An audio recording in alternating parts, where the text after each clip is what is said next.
안녕하세요. 로보 GSC IT 서재 모험가 킴이에요. 오늘은 반도체에 대해 소개해드리려 합니다. 언제부터인가 뉴스를 보면 항상 빠지지 않고 등장하는 것이 있습니다.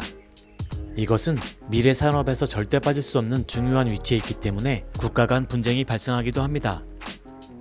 특히 요즘 화두가 되고 있는 생성형 AI라든가 고성능 스마트폰, 컴퓨터에 절대 빠질 수 없는 이것은 바로 반도체라는 존재입니다. 도대체 세상은 왜 이 작은 물체에 집중하고 있는 것일까요? 그 전에 반도체라는 것은 도대체 어떤 물건일까요? 반도체는 기본적으로 모든 전자장비에 들어갑니다. 우리가 일상적으로 이용하는 엘리베이터, TV, 냉장고, 신용카드 칩 등 대부분의 전자기기는 사실상 이 반도체라는 물건이 있기에 존재할 수 있습니다. 그러면 21세기 산업의 쌀이라고 불리는 반도체의 기본적인 내용부터 하나씩 알아보겠습니다. 중고등학교 과학 시간에 도체와 부도체라는 단어를 들어보신 기억이 있으실 겁니다.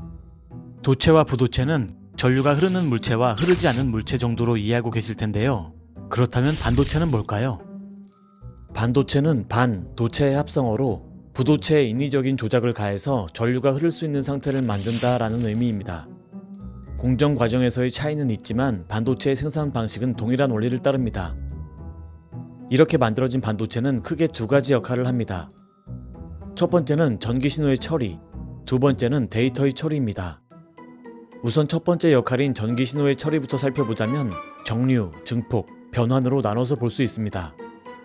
우선 정류는 전기 신호를 처리하는 과정에서 직류와 교류로 변환시키는 작용입니다.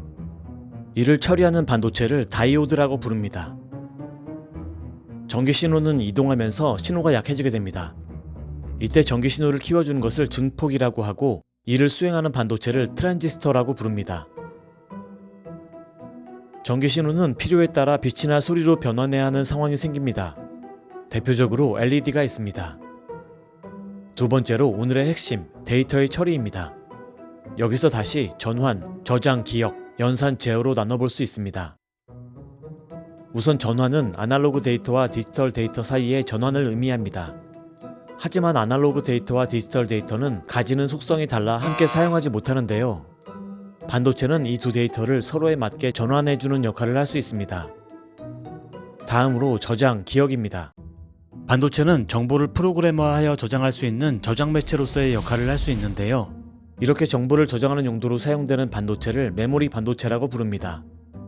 삼성전자와 SK하이닉스가 높은 점유율을 가지고 있는 반도체 분야가 바로 메모리 반도체 분야입니다.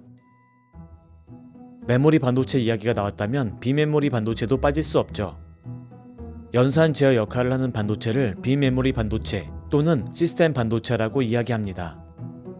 이 비메모리 반도체는 우리가 사용하는 컴퓨터의 CPU, 스마트폰의 AP 등 각 전자장비의 두뇌 역할을 담당하는 장치에 사용됩니다. 때문에 첨단 산업 분야에서는 비메모리 반도체의 중요성이 더욱 부각되고 있죠. 또한 비메모리 반도체가 전체 반도체 산업에서 차지하는 비중은 약 76%로 메모리 반도체에 비해 압도적으로 높습니다. 이 분야에서 강점을 보이는 기업으로는 설계에서 미국의 퀄컴, 엔비디아, 애플 등이 있고 제조에서는 TSMC, 삼성전자, UMC 등이 있습니다. 지금까지 반도체의 기초적 내용을 알아보았습니다.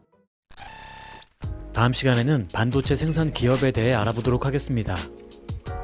지금까지 로보 GSC IT 서재 모험가 킴이었습니다.